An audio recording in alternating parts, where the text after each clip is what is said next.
heureuse de vous retrouver pour un nouveau Elle Rendez-vous. Alors, ça fait longtemps, effectivement, mais on est là. Parler. Franchement, vraiment. Allez, cette fois on est active. Allez, hop, On voilà. ne promet rien. Ceci dit, si vous nous suivez sur Instagram, vous verrez qu'on est quand même plus présente. Tout à fait, on est active au niveau d'Instagram. Ça s'appelle Yes Elle Weekend. C'est un rendez-vous hebdomadaire tous les vendredis. Nous sommes présents pour des mini Elle Rendez-vous, on va dire. Donc franchement, si vous nous suivez sur Instagram, vous aurez la possibilité de plus nous voir. Voilà, de manière plus régulière. Et on tenait à vous souhaiter une excellente année, peu importe que nous soyons au mois de mars ou au mois de février, mais en tout cas, on voulait vous souhaiter une bonne année et vraiment que vous puissiez être la meilleure version de vous-même. Et je pense que ça, c'est quelque chose qui ne bouge pas. C'est ça.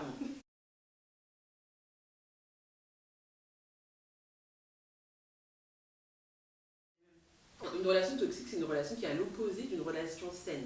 Une relation saine, c'est une relation qui est sincère et qui est réciproque. Une relation toxique, c'est véritablement une relation où il y a de la manipulation, où l'autre essaye de profiter de vous, essaye de vous imposer en fait ses choix, etc. Et du coup, ce type de relation, on peut la retrouver dans une relation amicale. Ça peut être dans le cadre d'une relation amoureuse, ça peut être dans le cadre d'une relation professionnelle, et malheureusement, ça peut aussi se retrouver dans le cadre d'une relation familiale. Donc là, malheureusement...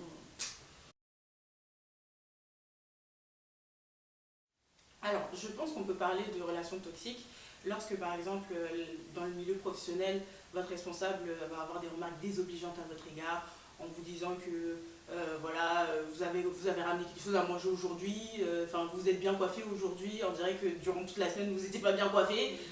Des petites choses comme ça qui peuvent vous mettre mal à l'aise ou vous demander de faire des choses parce que, soi-disant, vous habitez à côté, parce que vous n'avez pas d'enfants, parce que vous habitez... tout un tas de choses qui vont vous mettre mal à l'aise en fait.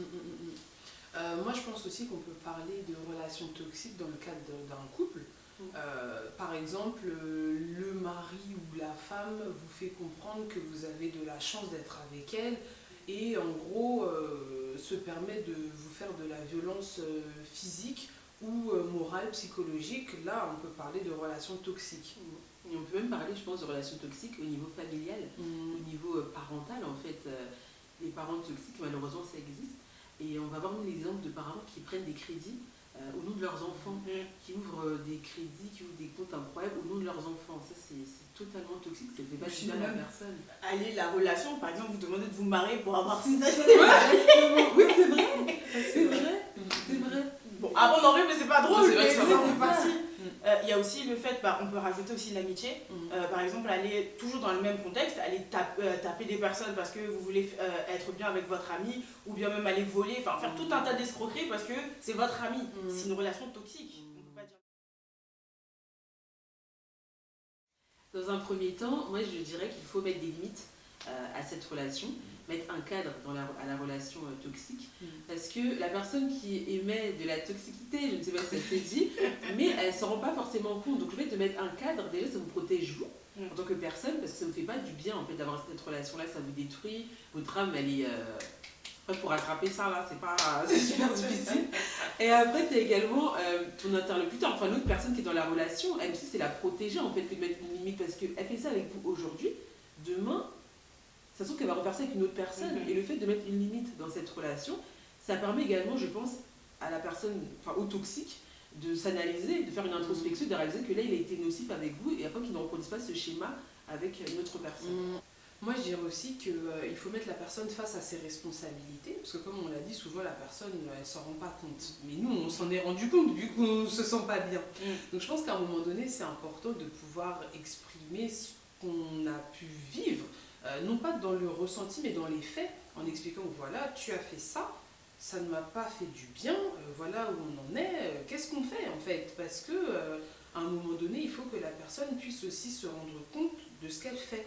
Donc il faut exposer, et puis si la personne, malgré ce que vous lui démontrez, vous renvoie la balle en vous donnant, voilà, en fait en vous faisant passer pour l'unique responsable de la situation, c'est encore plus un signe que c'était une relation toxique. Et dans ce cas-là, écoutez, je pense qu'il faut donc se séparer, malheureusement. Mais bon, mettez des limites. Ouais. Et je rajouterais qu'il ne faut pas hésiter à demander de l'aide. Il y a des moments où je pense que si on en arrive à ce stade-là, c'est qu'on n'a pas su pouvoir trouver une solution. Donc l'aide, elle est toujours la bienvenue. Il y a forcément quelqu'un que vous connaissez, qui vous connaît, peut-être vous deux avec la personne, que ce soit au travail, dans votre famille ou autre. N'hésitez pas à demander de l'aide, c'est vraiment important. On espère qu'on a pu vous outiller du mieux possible, même si on est consciente que c'est pas à travers une seule vidéo qu'on va réussir à répondre à des besoins qui datent peut-être d'il y a des semaines, des mois, des années, mais on reste disponible, donc n'hésitez pas à nous envoyer vos réponses, vos questions, que ce soit en inbox, sur Insta, en commentaire, pour les plus anciens sur Facebook, on est tout oui. Et n'oubliez pas, ce que je suis ne dépend pas de ce que je possède, donc je suis avant d'avoir.